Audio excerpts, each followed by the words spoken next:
चलो, है ना। अब आज शाम का जो हमारा जो क्लास है किस पर है, हम लोग 5 पिछड़ी जनजातियों को देख चुके हैं। छत्तीसगढ़ शासन के द्वारा मान्यता प्राप्त 2 पिछड़ी जनजातियां और हैं, है ना। वो कौन कौन सी, भुंजिया और पांडु।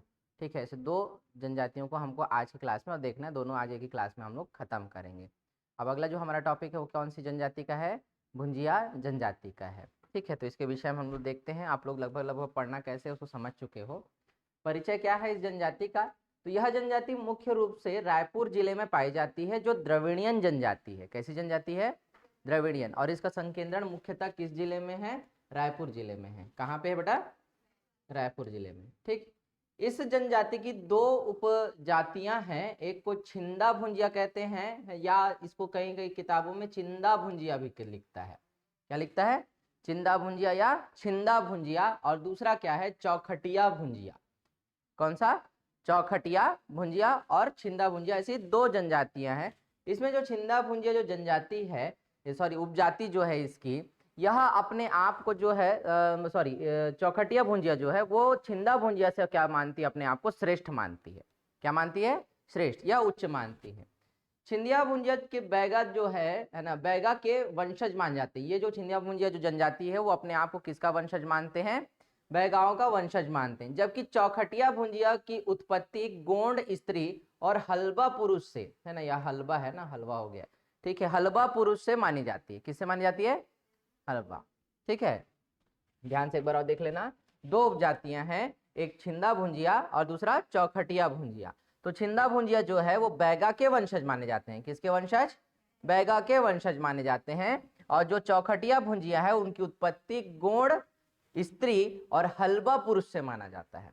किससे किससे, गोंड स्त्री और हलबा पुरुष से माना जाता है। ठीक, और किस जन समूह से मिलते हैं, ये द्रविड़ियन समूह से, है ना। किस समूह के लोग हैं, द्रविड़ियन समूह के। ठीक है, तो बेसिकली ट्राइबल कल्चर जो है वो द्रविड़ियन समूह के बहुत करीब का जनजाति या ट्राइब्स माना जाता है। ठीक है, इसको ध्यान में रखना आप लोग। यहाँ पे क्लियर है कितनी उपजातियां हैं इसकी, 2 उपजातियां हैं, एक छिंदा भुंजिया और दूसरा चौखटिया भुंजिया। ठीक, चलो आगे बढ़ते हैं। उत्पत्ति के विषय में क्या है, हम जानते हैं कि भुंजिया जनजाति भी एक आदिम जनजातीय समूह है। कैसा है, आदिम जनजाति समूह, यानी कि लंबे समय से या प्राचीन जनजाति समूह में से एक समूह कौन सा है, भुंजिया भी है। आग जलने के कारण भुंजिया नाम इसको प्रदान किया गया है। ठीक है, आग जलने के कारण इस जनजाति को क्या नाम प्रदान किया गया है, भुंजिया नाम प्रदान किया गया है। इन्हीं के वंशज क्या कहलाते हैं, भुंजिया। ठीक है, इन्हीं के वंशज क्या कहलाते हैं, भुंजिया कहलाते हैं। भुंजिया जनजाति के लोग, है ना, इसी अवधारणा के अनुसार ही आग में भुंजने या जल जाने के बाद उत्पन्न होने के कारण स्वयं को पवित्र व स्वच्छ मानते हैं। क्या मानते हैं, स्वयं को पवित्र एवं स्वच्छ मानते हैं। किसमें जल जाने के कारण, आग में जल जाने के कारण। ठीक है, जनरली ये अपनी उत्पत्ति भूमि से भी मानते हैं। कभी किससे मानते हैं, भूमि से। एक चीज को और नोट करके रख लिया रहना, भुंजिया जनजाति अपनी उत्पत्ति भूमि से भी मानती है। किससे मानती है, भूमि से। ठीक है, यहां तक क्लियर है। आगे बढ़ते हैं अपन लोग।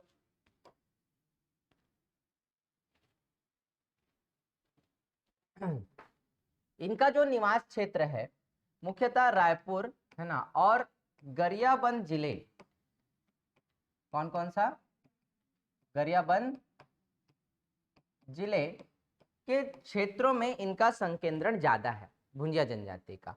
यह जनजाति जो क्षेत्र है ना, ये जनजाति ग्रामों में क्षेत्र की गोंडों और कमारों के आदि समुदाय के साथ निवासरत है। ठीक है, तो गरियाबंद में और रायपुर के आसपास जो है आपको कमार भी मिलेंगे और आपके गोंड भी मिलेंगे। तो इन जनजातीय समुदायों के साथ भी इनका क्या मिलता है, आपका क्षेत्र मिलता है, जहां पर ये क्या करते हैं, निवास करते हैं। एक संकेंद्रण इनका इन क्षेत्रों पे। तो गरियाबंद और रायपुर का क्षेत्र स्पष्ट रूप से ध्यान में रखना कि यहाँ पर भुंजिया जनजाति पाई जाती है। संकेंद्रण रायपुर गरियाबंद ये मुख्य रूप से है।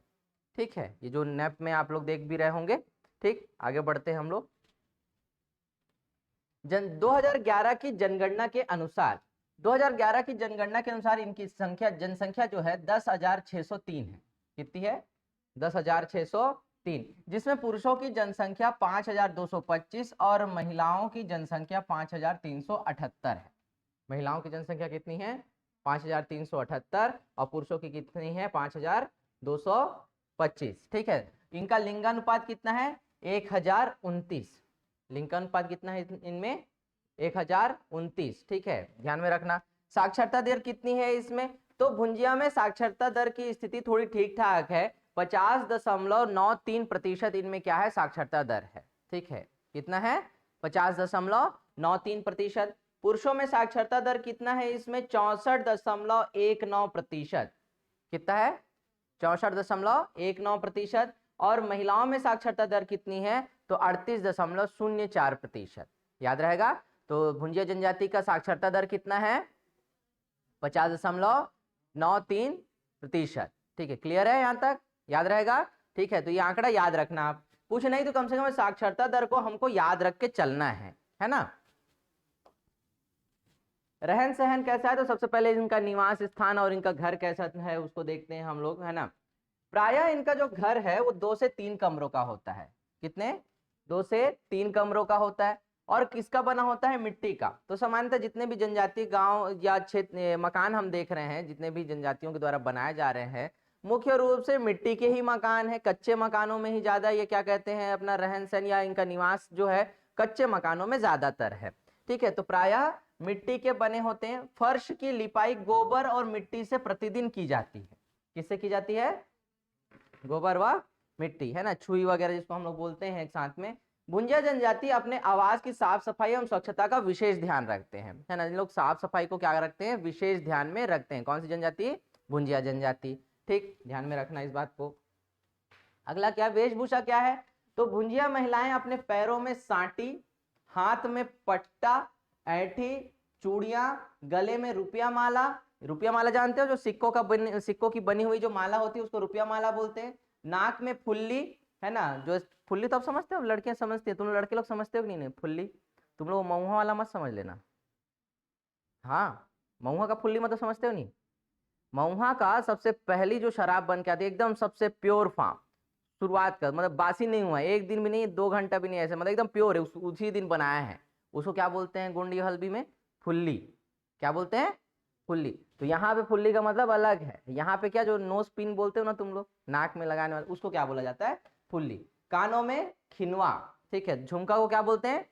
खिनवा। ठीक है, गाना सुने होंगे ना, खिनवा नहीं मांगो मैं, हाँ सुने हो? नहीं सुने हो? हाँ, सुनते रहो। ठीक है, तो झुमका क्या कहते हैं? खिनवा। महिलाएं स्थानीय हाट बाजार से गिल्लट के और नकली चांदी के गहने पहनती हैं प्रयोग में। ठीक है, महिलाएं क्या करती हैं? गिल्लट और नकली चांदी के जो आभूषण जो मिलते हैं हाट बाजार में, इनको जो सरलता से, जो सस्ती होते हैं, ऐसे आभूषणों को भी क्या करते हैं? ये अपने वेशभूषा में रखते हैं, या उन गहनों के आकर्षण में, या कहना चाहिए कि जो गहनों का जो प्रेम है स्त्रियों के प्रति, तो उसके लिए ये प्रयोग में लाती हैं इस तरह के गहने भी। ठीक है, तो आप लोग देख भी सकते हो महिलाएं जो है रुपया माला वगैरह पहनी हुई हैं ये। चल, इनका खान पान कैसा है? तो महुआ, चार, गोंद, तेंदु आदि का ये क्या करते हैं? वह संकलन करते हैं, और उपलब्धता के अनुसार मछलियों का शिकार भी करते हैं ये लोग। किसका शिकार करते हैं? मछलियों का, मतलब मत्स्य आखेटन जो है, इसका काम भी कौन है? ये जनजाति करती है। मुख्य रूप से इनके भोजन में क्या क्या शामिल है? चावल, कोदो, हड़िया और मौसमी सब्जियां। ठीक है, इनके आहार में क्या क्या शामिल है? जो मौसमी सब्जियां हैं, चावल, कोदो और जो मोटा अनाज है ना, और हड़िया। ठीक है, ये मुख्य रूप से क्या करते हैं? प्रयोग करते हैं, बताऊंगा बाद में। ठीक है, तो ये कोदो और हड़िया, ठीक है, ये मोटा अनाज जो होता है उसका प्रयोग इन लोग ज्यादा करते हैं। ठीक, आर्थिक जीवन कैसा है इनका? तो भुंजिया लोगों के घरों में सीमित किंतु आवश्यक दैनिक उपयोगी वस्तुएं, कृषि, शिकार, अर्थोपार्जन उपयोगी वस्तुएं, परिधान, कृषि, साज श्रृंगार की वस्तुएं ऐसी पाई जाती हैं। ठीक है, मतलब सामान्य जो जनजातीय जो हम लोग देख रहे हैं, है ना, भुंजिया जनजाति को भी दूसरी जनजातियों से थोड़ा सा पिछड़ा माना गया है। ठीक है, जैसे भूमियार ऐसे जातियों के साथ में भुंजिया को क्या किया गया? इंक्लूड किया गया, लेकिन इनके विशेष पिछड़ेपन के कारण छत्तीसगढ़ सरकार ने इनको विशेष पिछड़े जनजाति के रूप में मान्यता दी है।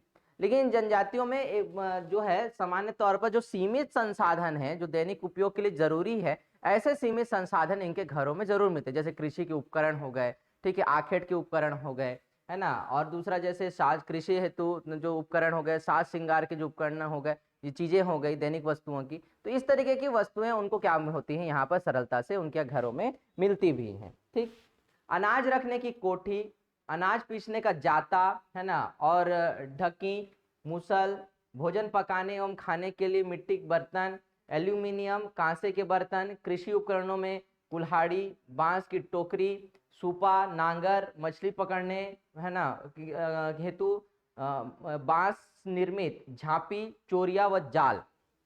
ठीक है, एक ना बांस का ना एक ऐसे राउंड शेप में ना ऐसे झांपी जैसा बनता है, ठीक है, जिसमें क्या किया जाता है, मछली पकड़ते हैं। क्या करते हैं, मछली पकड़ते हैं। इसमें नहीं है, ये सूपा है और टोकनी वगैरह है इसमें। तो झांपी का ना एक अलग से फोटो है, मैं दिखाऊंगा आप लोग को। जब हम लोग गोंड जनजाति, मुरिया और माड़िया जब पढ़ेंगे ना, उसके लिए मैंने कलेक्ट किया था, खींचा था फोटो वो।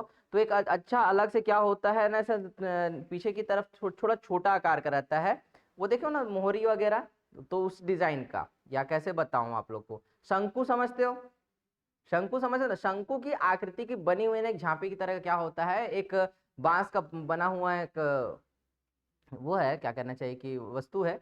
तो वो क्या होता है, शंकु के आकार का होता है, जिसमें क्या गया, मछली फंसाई जाती है। खेत के मेड़ वगैरह पे, या जहाँ पानी के सोर्स है, जहाँ से मछलियां ऐसे बहती हुई निकलती है ना, वहां पर उसको एग्जैक्टली फंसा दिया जाता है, जहां पर आके मछली उसी में जमा हो जाती है, और फिर बाद में उसको निकाल के लाया जाता है। तो उसमें केकड़ा, मछली, है ना, ऐसे सब पूरा क्या हो जाता है, एक साथ एकत्र हो जाता है, तब वो अपने दैनिक जीवन के लिए उसको प्रयोग करते हैं।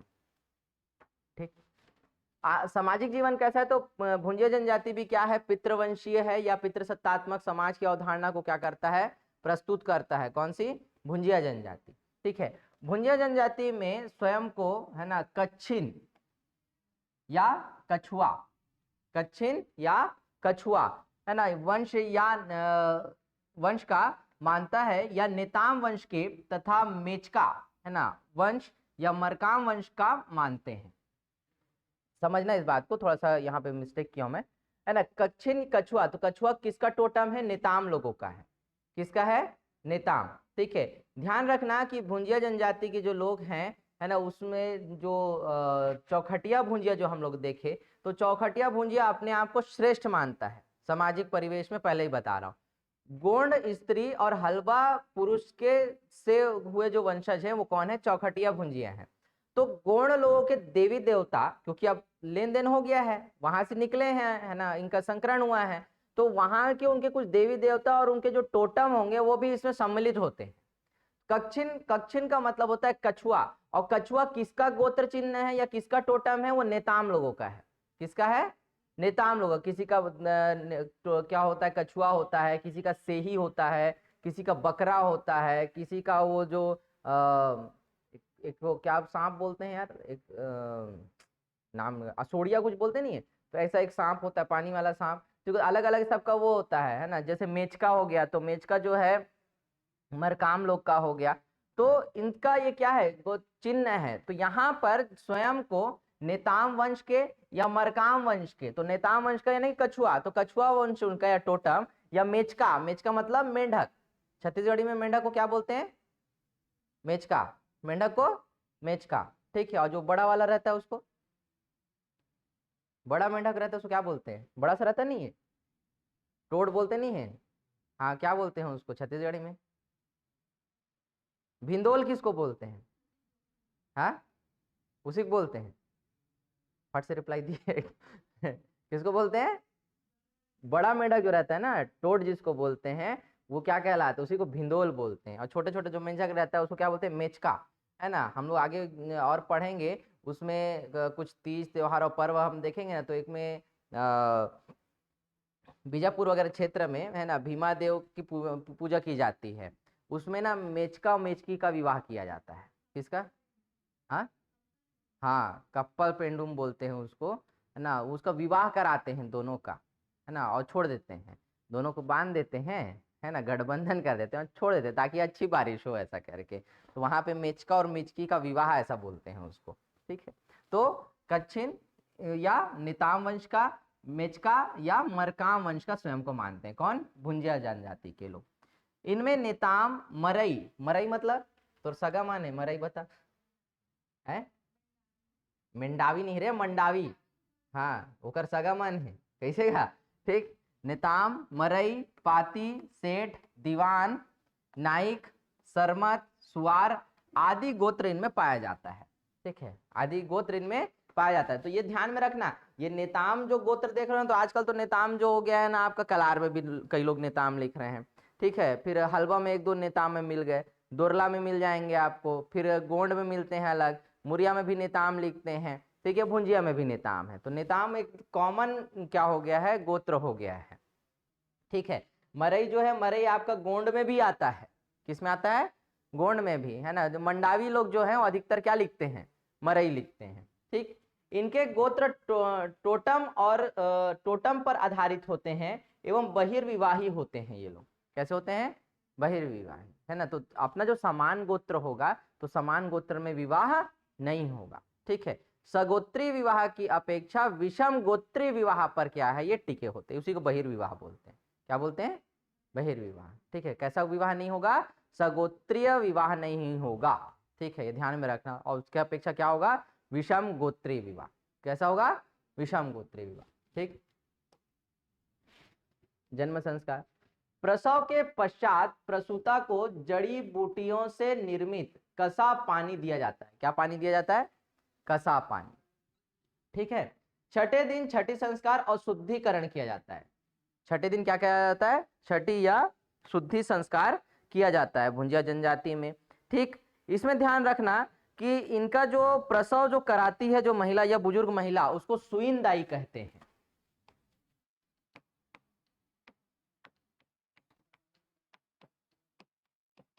भुंजिया जनजाति में प्रसव कराने वाली दाई को क्या कहा जाता है, सुईनदाई, ठीक है। कुसेरू किसमें है, और कुसेरू दाई बिरहोर, ठीक है। सुईनदाई है ना, क्या है, प्रसव कराने वाली क्या है, जो बुजुर्ग या दाई है, या तो जो बुजुर्ग महिला होती है उसको क्या कहा जाता है, सुईनदाई कहा जाता है। किसमें, भुंजिया में, ठीक है, याद रहेगा। भुंजिया जनजाति में जो प्रसव कराने वाली दाई है उसका नाम क्या होता है, क्या कहते हैं उसे, सुईनदाई कहते हैं, ठीक। आगे बढ़ते हैं हम लोग। विवाह संस्कार कैसा है, तो विवाह संबंधी जो रस्म जाति के सरमत, है ना, गोत्र के बुजुर्ग व्यक्ति द्वारा संपन्न कराई जाती है। मतलब जिस समकक्ष में या जिस जाति के साथ में या जिस गोत्र के साथ में उसका विवाह होना है, जो उनमें क्या बैठता है, जैसे विषम गोत्रीय हैं तो उन विषम जिनमें क्या होता है, बेटी रोटी का लेन देन होता है, तो ऐसे गोत्र के साथ में विवाह संपन्न कराने का कार्य कौन करता है, उस जाति का जो बुजुर्ग व्यक्ति है वो करता है भुंजिया जनजाति में। इसमें ये उठरिया हो गया है, ये उड़रिया विवाह है, या उड़रिया विवाह है ना, स्पेलिंग मिस्टेक है। उड़रिया विवाह, पैठू विवाह, लमसेना, चूड़ी विवाह आदि समाज में मान्यताएं हैं, है ना। गुरावट विवाह जिसको हम लोग विनिमय विवाह के नाम से भी जानते हैं, ठीक है। तो ऐसे सारे विवाह इसमें क्या है, प्रचलन में हैं, ठीक है। भुंजिया जनजाति में ना एक खास बात ध्यान में रखना कि जो भुंजिया जनजाति में बालिकाओं का जो प्रथम बार रजस्वला होने से पूर्व, ठीक है, या रजोधर्म जिसको हम लोग बोलते हैं, ठीक है, रजोधर्म या रजस्वला, भुंजिया जनजाति में बालिकाओं का रजस्वला या रजोधर्म होने से पूर्व ही इनका कांडा विवाह बोलते हैं इसको ना, क्या बोलते हैं, कांडा विवाह। कांडा विवाह क्या होता है, तीर के साथ विवाह कर दिया जाता है, तीर के साथ विवाह, कांड, ठीक है, उसी से आया है कांडा विवाह, ठीक है। कांडा विवाह या इसको हम लोग कांड विवाह बोलते हैं, और कांड का मतलब होता है तीर, क्या होता है, तीर। तो रजस्वला होने से पूर्व ही क्या किया जाता है, उसका तीर के साथ में विवाह कर दिया जाता है, ठीक है। तो लगभग मान के चलो 12 से 14 वर्ष के होने से पहले पहले, ठीक है, क्या कर दिया जाता है, लड़की का तीर के साथ में विवाह कर दिया जाता है। और ये क्या कहलाता है, क्या विवाह कहलाता है, कांडा विवाह कहलाता है, या इसको तीर विवाह भी कहते हैं। क्या कहते हैं, तीर विवाह या कांडा विवाह भी कहा जाता है, ठीक। सर समझ में आया। 16 से 18 वर्ष में ही मूलतः इनका जो इनकी जो उम्र है, विवाह की उम्र होती है। और ये ध्यान रखना कि जब वर पक्ष जो है, जब वधु पक्ष को क्या देगा, सुख देगा तभी विवाह संपन्न होगा, या शुरुआत वहीं से होती है। वर पक्ष जो है वधु पक्ष को या कन्या के पिता को क्या देगा, सुख देगा। और सुख क्या है, कल रोज बताया, सुख क्या है, वधु मूल्य है। क्या है, वधु मूल्य। ठीक है, लगातार हम देखते आ रहे हैं ना सुख, तो सुख ध्यान में रखना, जब भी आता है तो किसके लिए प्रयोग होता है, वधु मूल्य के लिए प्रयोग होता है। वो चावल दाल है ना, और थोड़ा सा कुछ नगद रुपए है ना, ऐसा कुछ जो है क्या दिया जाता है, सुख के रूप में दिया जाता है। क्लियर है ना। तो इसमें भी है वो मृत्यु संस्कार। तो मृत्यु संस्कार जो है इनमें मृतकों को लगभग दफनाया जाता है। तीसरे दिन घर की लिपाई पोताई और शुद्धिकरण किया जाता है। इसमें तीसरे दिन ये लोग क्या करते हैं, घर की लिपाई पोताई और शुद्धिकरण करते हैं। और 10वें दिन ये क्या करते हैं, भोज का आयोजन करते हैं। किस दिन, 10वें दिन। ठीक है, शांति की कामना करते हैं और 10वें दिन ये क्या करते हैं, भोज का आयोजन करते हैं। किसका आयोजन करते हैं, भोज का। कौन से दिन, 10वें दिन। ठीक है, याद रहेगा ये, है ना। क्लियर है यहां तक। 10वें दिन भोज का आयोजन करते हैं।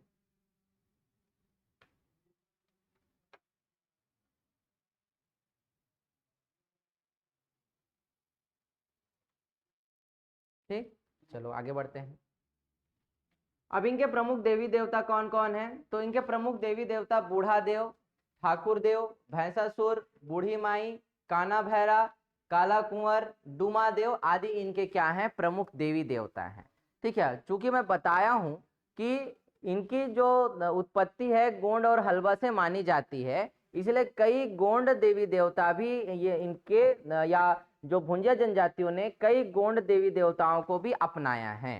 ठीक है, जैसे बूढ़ा देव, ठाकुर देव जो है या और भैंसासुर जो है, ये गोंडों के देवी देवताओं में शामिल होते हैं। किसके, गोंडों के देवी देवताओं। तो उन देवी देवताओं की भी उपासना किसमें की गई है, भुंजिया जनजातियों के द्वारा की जाती है या उनके द्वारा अपनाया गया है, ऐसा हम लोग मानते हैं। ठीक है, तो ये ध्यान में रखना उनके देवी देवता कौन कौन से हैं।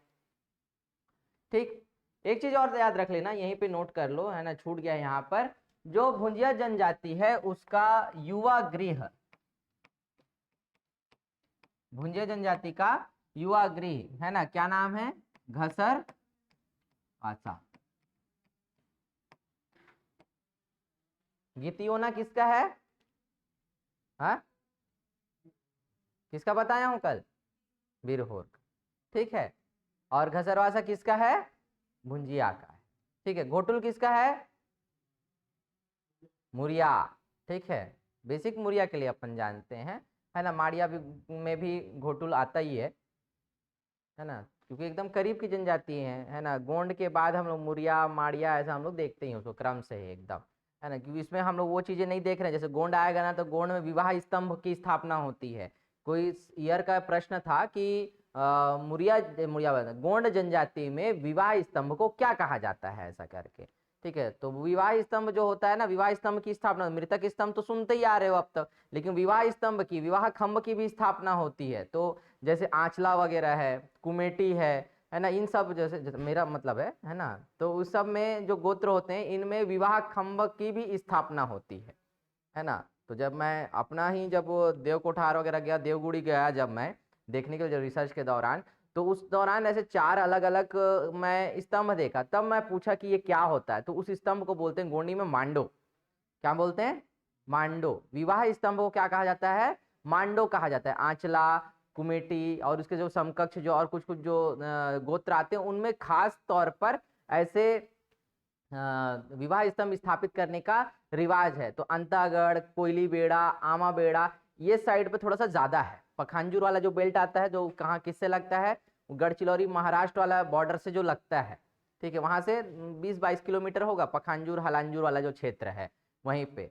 तो कई देवगुड़ी है उधर, है ना, जैसे मेरा देवगुड़ी वहीं हलांजूर में है, पास में है वहां से। तो इस तरीके से ध्यान में रखना उसको, है ना। मैं बताऊंगा उसमें अभी क्या क्या छूटा है इसमें जनजातियों में। एक आपका किताबें छूटी है तो किताबें अलग से बताऊंगा, ठीक है। विवाह पूरा अलग से बताऊंगा, देवी देवताओं को एक बार और अलग से बताऊंगा कि देवी देवता कौन कौन से होते हैं, कैसे कैसा विवाह भी होता है। तो उसमें एक बार और हम लोग करें कंप्लीट विवाह, गोदना प्रथा, जनजाति, युवा गृह, जो विविध अलग से आएगा ना, जो क्वेश्चन ज्यादा आते हैं उसको अलग से, सिर्फ एक इंट्रोडक्टरी पार्ट हम लोग पूरे जनजातियों का देखते हुए चल रहे हैं। तो तो इसका युवा गृह क्या आता है? घसर बासा। ठीक है, याद रखना इसको। ये कौन कौन सा त्योहार मनाते हैं? नवाखाई, हरेली, पोला, दशहरा, दिवाली, इनके प्रमुख त्योहार। इसके अलावा पितर भी है। ठीक, इनके लोकगीत कौन कौन से? भुंजिया जनजाति में बिहाव नृत्य है ना, लोकगीत है ना, बिहाव गीत, बिहाव नृत्य, पड़की, रहस, राम सत्ता है ना, इस सब का लोकगीतों का प्रचलन है। ठीक है, राम सत्ता जान रहे हो तुम लोग सबके सब है ना। भुंजिया जनजाति में बिहाव, पड़की, रहस, राम सत्ता आदि ऐसे लोक नृत्य प्रचलित हैं। ठीक है, ये सब क्या दोनों में सेम तरीके, जो गीत गाते हैं वो उसका नृत्य भी प्रस्तुत करते हैं, ऐसा सामान्य तौर पर है। क्लियर है? ठीक है, तो ये हमारा भुंजिया जनजाति होता है। अगला हम लोग देखते हैं कौन सा? पंडो जनजाति। तो छत्तीसगढ़ की मान्यता या छत्तीसगढ़ के द्वारा शासन द्वारा अधिमान्यता प्राप्त दो जनजातियां हैं जो विशेष पिछड़ी जनजाति के वर्ग में रखी गई है, एक भुंजिया, दूसरा पंडो। तो हमारा भुंजिया हो गया है, अब अगला जो है वो क्या है? पंडो। ठीक है, पंडो जनजाति को हम लोग देखते हैं अब क्या क्या है इसकी खास बात। तो इसके परिचय में क्या कि यह जनजाति छत्तीसगढ़ के सरगुजा और बिलासपुर में निवासरत है। कहाँ कहाँ? सरगुजा और बिलासपुर क्षेत्र में इसका संकेंद्रण है। ठीक है, ध्यान रहेगा कौन से जिले में है? सरगुजा और बिलासपुर में। इस जनजाति की मातृभाषा क्या है? छत्तीसगढ़ी है। ठीक है, एक चीज ध्यान में रखना, भुंजिया में हालांकि बताना भूल गया कि वो गोंडों से भी उनकी उत्पत्ति मानते हैं, लेकिन जनरली जो है ना वो हल्बी ज्यादा बोलते हैं। क्या बोलते हैं? हल्बी। जैसे आमचो, तुमचो ऐसा करके, का दिन हल्बी बोल के बताऊंगा, हलवा आएगा तब हल्बी बोलने में ठीक लगेगा ना। नकसन, आले पे की, ऐसे टाइप का थोड़ा एक दो टर्म बता दे रहता हूँ। ठीक, सबसे मजा आता है ना जो हाट बाजार जाओगे ना, वहां पे हल्बी में संवाद जो चलता रहता है ना, वो मजा आता है ना। आले कितरो आए ऐसे बोलते हैं, कुछ ले रहे हो सब्जी है ना, अब भाग में रखा हुआ है। अब जनरली वहां पे ना किलो विलो का हिसाब किताब नहीं होता है, भाग में रख देते हैं। भाग समझते हैं ना, उसको भागा बोलते हैं छत्तीसगढ़ी में। ठीक है, भागा में रख देते हैं ना, तो आले कितरो आए भाई ऐसे बोलते हैं। तो कितरो आए मतलब क्या? कितने का है। ठीक है, तो कितरो आए का है? 20 रुपया का है, एक भागा ऐसे बोलते थे। एक भाग कितने का है? 20 रुपये। ठीक है, तो इस टाइप से ऐसे संवाद होता है। अब से उसमें क्या है, अब उधर का मेन लक्षण क्या है? सबसे ज्यादा हाट बाजार जो है ना वो जनजाति महिलाएं ही करती हैं। कौन करती है? जनजाति महिलाएं ही करती हैं सबसे ज्यादा उधर हाट बाजार, चाहे वो सामान लेने वेने जाने की बात हो, चाहे वहां पर व्यवसाय करने की या व्यापार करने या कुछ बेचने वेचने जाने की बात हो। जनजाति महिलाओं की खास बात ध्यान रखना, या आदिवासी महिलाओं की खास बात क्या है कि ये जो है बाड़ी वगैरह में कुछ उगा है ना, कोई कांदा वगैरह हो गया है, इमली हो गया है, महुआ हो गया है, कोई भाजी हो गई है, कोई सब्जी हो गया है, तो इसको लेके वो मार्केट में निकलती हैं। ठीक है, टुकना हम पकड़ लेंगी और उसके बाद वो वहां बेचने चले जाती हैं। तो उसको बेचने के बाद जो पैसे आते हैं ना, तो उससे वो क्या करके लाती है? या तो कुछ अच्छा चावल वगैरह ले आएंगी, तेल ले आएंगी, मसाले वगैरह या साबुन वगैरह ले आती हैं। ठीक है, इस तरीके का। हाट बाजारों की खास बात क्या है कि यहाँ पे ना गल्ला व्यापारी बैठते हैं। क्या व्यापारी बैठते हैं? गल्ला व्यापारी, या जिसको हम लोग बिचौलिया बोलते हैं। क्या बोलते हैं? बिचौलिया, इंग्लिश में ब्रोकर बोलते हो सकते हो आप लोग। तो ये क्या करे, एक लॉट में जो है ना थोड़ा थोड़ा, जैसे एक साथ जो बड़े व्यापारी होते हैं जो एक पूरे लॉट में क्या खरीदते हैं? इमली खरीदते हैं मंडी वंडी से। लेकिन यहाँ पे जैसे ना गांव की महिलाएं वो मंडी तो नहीं जाएंगी इमली अपना पहुंचाने के लिए, तो कहाँ लाती हैं वो इमली को? ऐसे हाट बाजार में लाती हैं। तो एक आध टुकना उकना ले आई है ना, तो 4 किलो 5 किलो ऐसा इमली हो गया, तो 4 किलो 5 किलो के इमली के हिसाब से उसको या तो चावल वगैरह देता है या तो उसका पैसा देता है, या राशन वगैरह। तो उन लोग वैसे ही रखते हैं, चावल वगैरह रखे रहते हैं या राशन रखे रहते हैं, उसके बदले में उनको उतना चीज देता है। अब इमली तो उन लोग को ऐसे ही मिलता है ना। जनजातीय में और खासकर बस्तर के जनजातीय अंचलों में ना एक ना डिश ना बहुत फेमस है, इमली झोर। क्या? इमली झोर जानते हो क्या होता है? इमली झोर है ना, कसन नहीं जानू है ना। इमली झोर, इमली को मैश किया जाता है किसमें? ऐसे पानी वगैरह में, टमाटर वमाटर के साथ ऐसे फ्राई करके पलटा दिया जाता है, ये इमली झोर है। क्या है ये? इमली झोर। ठीक है, ऐसा फोरन हुआ उसमें इमली झोर डाल दिए, ऐसा ये डायरेक्ट वो पानी जैसा ही रहता है, इमली पानी जिसको बोल सकते हो। ठीक है, इस तरीके का कल्चर है उस तरफ में। तो इसीलिए बार बार बता रहा हूं कि जो वनोपज संग्रहण है वो हर जनजाति की मुख्य विशेषता है। क्या है? मुख्य विशेषता। जैसे अब जो जनजाति चार का क्या करती है, संग्रहण करती है, चार क्या फायदे में आता है बताओ जरा। क्या काम आता है चार? मिठाई बना दे, क्या मिठाई बना बे रे चार से? हाँ तो ये बताना का कि वो कूटे के बाद क्या निकलते हो में? चिरौंजी निकलते। चिरौंजी के दाना काम रहते ओकर बीज में, है ना, लाग सुखाते ना होला है। चार ललाबे तब अभी जैसे चार सकलत रही ने कई कई जगह गे रही ने, अब चार खाए बर का आते हमारे डार भालू। ठीक है, मोर तो घर में खोजत रहते घूमत रहते भालू। हाँ सचित कहा था, मोर घर है गाँव है तो मोर बाड़ी से निकल के जाते भालू। ठीक है, क्या करो, नारियल वारियल रखे रहते तो फोड़ के पूरा खा दिस नारियल ला। ठीक है, और बनियासन फोड़ दे भाई, और नारियल ऐसे पूरा छील ही पूरा, जैसे हिंदू धर्म में ऐसे नारियल फोड़े पर जैसे पूरा छीले नहीं तो पीछे डाल बचा रहे थे, उसने टाइप को बचा रहे थे भालू। और वो पूरा निकाल के पूरा खाए रहते। बोला गजब, और नाखून तेज रहते। तो अभी कई जन मतलब कोकम दी से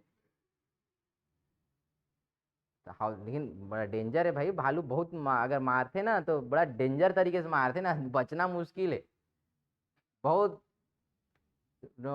खतरनाक टाइप के वो हमला करते हैं भालू। ठीक है, देखो नहीं भालू का हमला एक आध खाओ देखे मत मिले तुमन मन ला। ठीक है, भारी डेंजरस होता है खासकर ठंड में ज्यादा एकदम। ठीक है, तो चार खाए बर आए रहते चार, मऊहा सीजन है मऊहा। ठीक है, वो प्रकृति प्रेमी है ना भालू घलो, तो हमन जाके ले लो जाता ना चार बार ला महुआ वाला तो घूमत रहते, है ना, ले जाओ तो कोकम दूं करके। ठीक है, तो चार को इसलिए लेके आते हैं, चार को लाते हैं सुखाते हैं और उसको कूट के वहां से क्या निकालते हैं? चिरौंजी। ठीक है, जो वही उसी का रेट है एक्चुअल में चिरौंजी। समझ में आया? इसलिए उसका संग्रहण होता है, और इसीलिए जितने भी चाहे केंद्र सरकार हो चाहे राज्य सरकार हो, तो जितने भी वनोपज है उस वनोपजों को संग्रहण करने के लिए उनको बेचने के लिए समर्थन मूल्य दे रही है। क्या दे रही है? समर्थन मूल्य, ताकि उनका अननेसेसरी या जो बिचौलिया ब्रोकर्स के पास में जो चला जाता था कुछ भी दामों में, वैसा ना जाए, ठीक ठाक रेट में ये जो है चीजें किस तक पहुंचे? सरकार तक पहुंचे। तो इसीलिए वनोपजों का जो संग्रहण है वो किया जाता है आदिवासियों या जनजातीय क्षेत्रों में, और उनका समर्थन मूल्य पे क्या किया जाता है? विक्रय किया जाता है। ठीक है, ये ध्यान रखना इस चीज को। ठीक, अब यह जनजाति अपने वंश के इतिहास किससे मानते हैं? पांडवों से मानते हैं। किससे मानते हैं? पांडव से, कि पांडवों से हमारी क्या हुई है? उत्पत्ति, ऐसा हुई है, ऐसा करके। छत्तीसगढ़ की पांडव जनजाति शैक्षणिक रूप से निम्नतम स्थिति में पाई जाने के कारण अत्यंत अंधविश्वासी और रूढ़िवादी, इसमें तंत्र मंत्र और जादू टोने को थोड़ा ज्यादा मानते हैं इन लोग। ठीक है, किसको ज्यादा मानते हैं? तंत्र मंत्र जादू टोने, थोड़ा सा अंधविश्वासी है, रूढ़िवादी लोग हैं। राज्य सरकार द्वारा पंडो जनजाति के लिए पंडो विकास प्राधिकरण या अधिकरण का संचालन किया जा रहा है। कौन सा अधिकरण स्थापित किया गया है? पंडो विकास अधिकरण। ठीक है, क्लियर है यहां तक? चलो आगे बढ़ते हैं। पंडो जनजाति द्वारा महाभारत काल के पांडवों को अपना पूर्वज माना जाता है, और इनका मानना है कि इनकी उत्पत्ति किससे हुई है? पांडवों से हुई है। किससे हुई है? पांडव। पांडव कितने लोग थे? पक्का 5 थे? मेरे को तो 6 बता रहा था। सीरियसली 5 थे पांडव? हाँ, क्या क्या नाम था? हाँ हाँ, अच्छा चलो ठीक है। तुम लोग को देख रहा था महाभारत का ज्ञान है कि नहीं है, ऐसा कर। नहीं तो कोई गलती से अगर बोल देते हैं, आजकल के बच्चे लोग को तो बड़ा टेंशन होता है ना, रामायण में कितने कांड है ऐसे पूछोगे तो बता नहीं पाते हैं सीरियस से। और थोड़ी देर बाद पूछो ना कि वो क्या बोलते हैं, एक गेम खेलते रहते हैं लोग, क्या बोलते हैं? अरे उसमें फाइट वाला गेम खेलते रहते, क्या बोलते हैं उसको? है फ्री फायर नहीं है, क्या बोलते हैं ठो? अब देखो मेरे को नाम तक याद नहीं है। है पबजी। हाँ पबजी, उसमें पूछो ना, वो लोग पारंगत है उसमें, है ना। रामायण और महाभारत में क्या है नहीं पता उन लोग। पंडो जनजाति छत्तीसगढ़ राज्य में सरगुजा जिला के अंबिकापुर, लखनपुर, उदयपुर और सूरजपुर जिले के सूरजपुर, भैयाथान, उडगी, रामानुजनगर, प्रेमनगर, प्रतापपुर एवं बलरामपुर एवं रामानुजगंज जिले के वाड्रफ नगर और रामचंद्रपुर विकासखंड में निवासरत है। ठीक है, तो ये जो प्रमुख जिले हैं और उनका जो विकासखंड है जहां जहां इनका संकेंद्रण है, इसको ध्यान में रखें। ठीक है, इतना अपन देख लिए। इसके बाद 2011 की जनगणना के अनुसार पंडो जनजाति का जो जनसंख्या है वो 31,814 है। कितना है? 31,814, जिसमें पुरुषों की संख्या 16,522 और महिलाओं की संख्या जो है वो क्या है? 15,200 92। जाहिर सी बात है लिंगानुपात इसमें क्या होगा, कम होगा, कम होगा। महिलाओं की संख्या कम है ना, महिलाओं की संख्या क्या है, कम है, इसलिए तो कम होगा। ठीक है, 950 के आसपास इसका लगभग या 942 समथिंग कुछ है, यहाँ पे ध्यान नहीं है मेरे को इसलिए आंकड़ा नहीं लिख रहा हूँ, लेकिन इसी बीच में आएगा इसका। ठीक है, महिलाओं की संख्या क्या है इसमें, कम है। ठीक, इनकी साक्षरता का स्तर क्या, पहले ही हम लोग देख चुके हैं कि इनके शैक्षणिक स्तर क्या है, निम्न है, इसलिए साक्षरता दर भी क्या आएगा, निम्न आएगा। तो 22.02% क्या है इनका साक्षरता दर है पंडों का, 22.02 बोला ना, 22.20 क्या है इनका साक्षरता दर है। ठीक, पुरुषों में है ना, छोड़ो इसको, इसमें मेंशन नहीं किया है, तो इनका ये साक्षरता दर ध्यान में रखना कितना है, 22.20 इनकी साक्षरता दर है। ठीक है,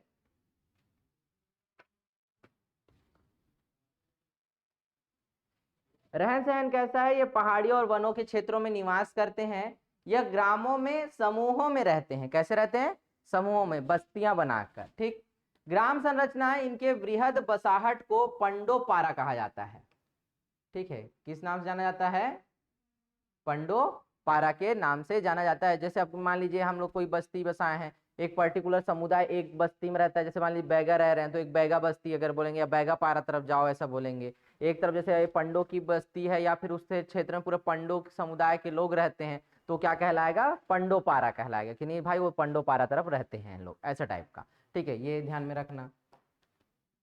निवास स्थान कैसा होता है, घर कैसा होता है, इनके घरों में लगा हुआ बाड़ी और खेत होता है। इनके आवास मुख्यतः 1 या 2 कमरे के होते हैं, इनके कमरे में 2 दरवाजे होते हैं। ठीक है, जो इनकी विशेषता है, इनके कमरों में कितने दरवाजे होते हैं, 2 दरवाजे होते हैं, एक आने के लिए और दूसरा जाने के लिए। ठीक है, तो ये ध्यान में रखना कि कितने दरवाजे होते हैं, 2 दरवाजे होते हैं, जो इनकी मुख्य विशेषता है ना। इनके घरों की मुख्य विशेषता क्या है, इनके घरों में या इनके कमरों में 2 दरवाजे होते हैं। ठीक, वेशभूषा कैसे, पुरुष सामान्यतः कमर के नीचे लंगोटी या धोती एवं धोती, और स्त्रियां जो है वो लुगरा पहनती हैं। स्त्रियां क्या पहनती हैं, लुगरा पहनती हैं। स्त्रियों का लुगरा स्थानीय क्षेत्र में निवासरत पनिका समुदाय द्वारा निर्मित होता है। ठीक है, इनका जो लुगरा है ना, इनका जो स्त्रियों का जो वस्त्र है वो कौन से समुदाय बनाता है, पनिका।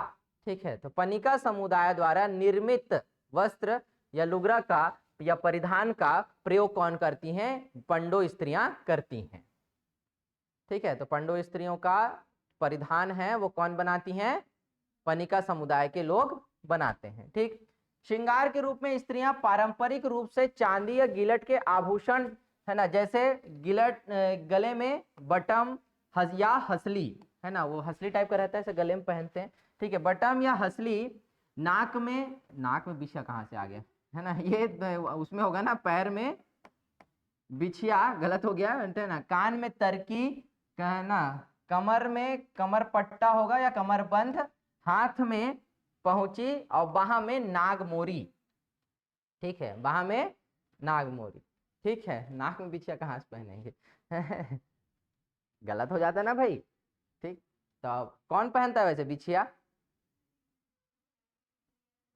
विवाहित स्त्रियां ही क्या पहनती हैं, बिछिया पहनती हैं, ये ध्यान में रखना। चलो तुम लोग को इतना तो नॉलेज है। ठीक है, मैं सोच रहा था मैं ही अनपढ़ हूँ चलो, आर्थिक जीवन कैसा है, स्थानीय हाट बाजारों से ज्यादा इनका क्या होता है, क्रय कर धारण करते हैं ये लोग है ना, वहीं हाट बाजार इनका आर्थिक जीवन का एक मुख्य केंद्र भी होता है।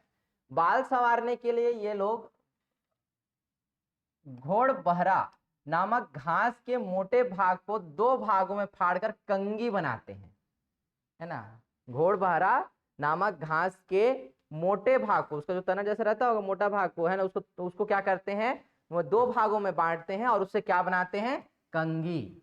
ठीक है, कंगी देखो कितना इंपॉर्टेंट है हर जगह, समझ रहे हो ना। और तुम लोग को बताया हूँ कि मुरिया जनजाति में कंगी का बहुत इंपॉर्टेंस है, उसको आप हम पढ़ेंगे उधर है ना, वो कंगी अलग से दिखाऊंगा कैसे कंगी बनाते हो। इतना बस्तर में खूबसूरत खूबसूरत कंगी बनता है ना, अब बनेगा भी क्यों नहीं, प्रेम का प्रतीक है वो। किसका प्रतीक है, प्रेम का। ठीक है, तो इजहार करते हैं ना कंगी दे के है ना, तुम आज से मेरी हुई ऐसा करके। और अगर वो कंगी लेके ऐसा खोच ले तो है ना, तो चेहरा है या चांद खिला है जुल्फ घनेरी शाम है क्या, तो कबूल हो गया प्यार उसका।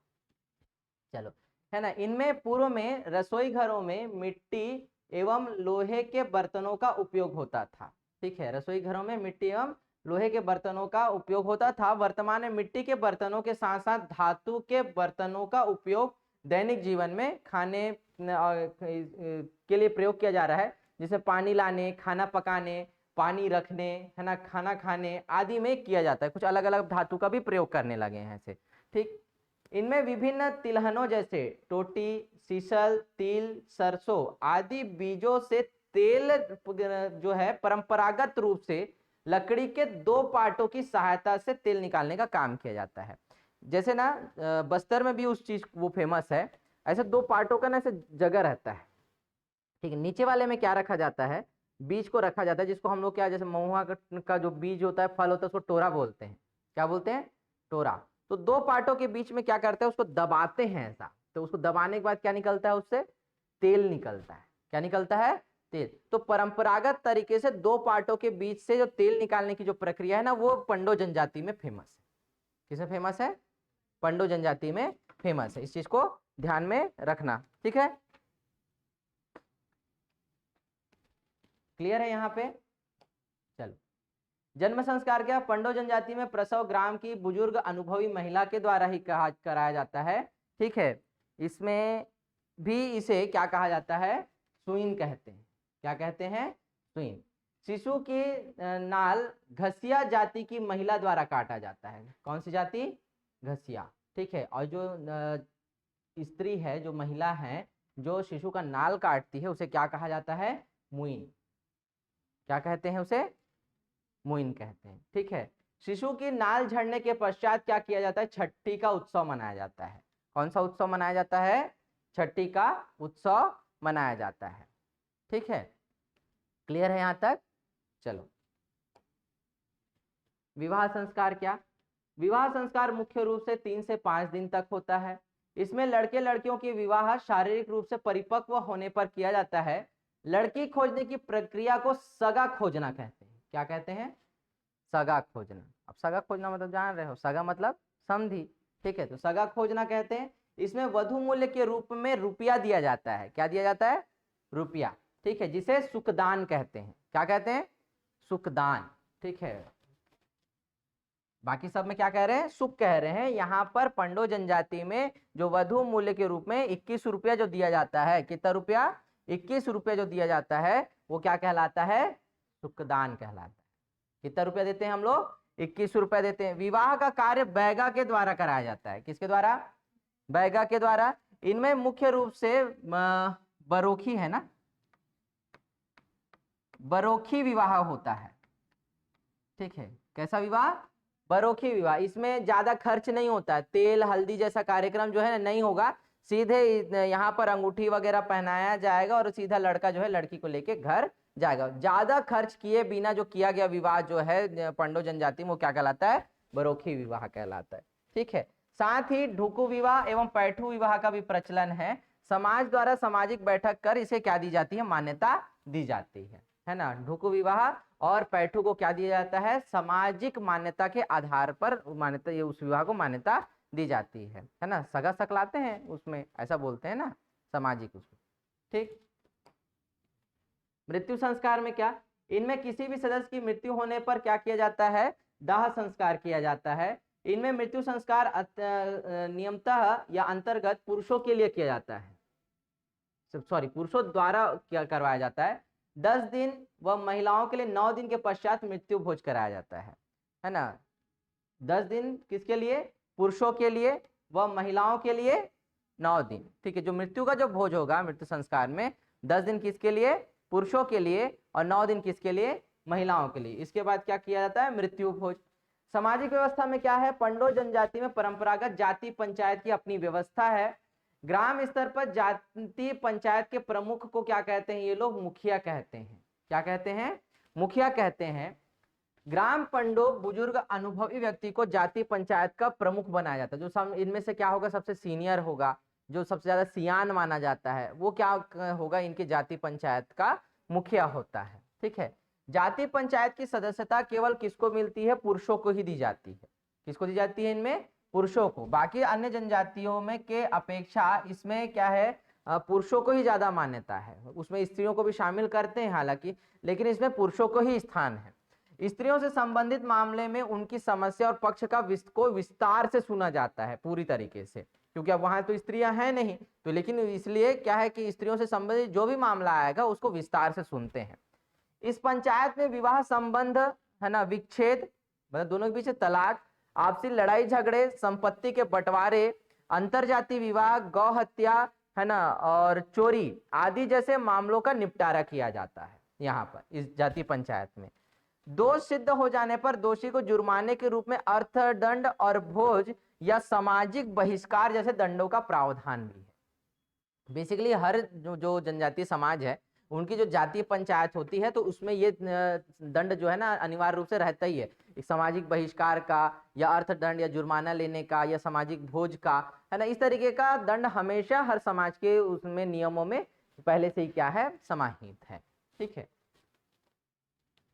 अगला जो है अब लास्ट इसका, देवी देवता कौन कौन से, तो पंडो जनजाति में ग्राम देवी देवता के रूप में महामाई, कुदरगढ़ी माई, दिहरी माई और काली माई को प्रमुख रूप से माना जाता है। महामाई है ना, कुदरगढ़ी माई, दिहरी माई और काली माई को प्रमुखता से माना जाता है। ये जादू टोना भूत प्रेत में विश्वास करते हैं। पहले देखिए शैक्षणिक रूप से क्या नहीं है, ये लोग मतलब निम्न स्तर है इनका शैक्षणिक स्तर में, तो इसी कारण से ये अंधविश्वास और रूढ़िवादी परंपरा को मानते हैं, इसीलिए ये जादू टोना और भूत प्रेत पर ज्यादा विश्वास करते हैं, यानी कि अंधविश्वासी हैं।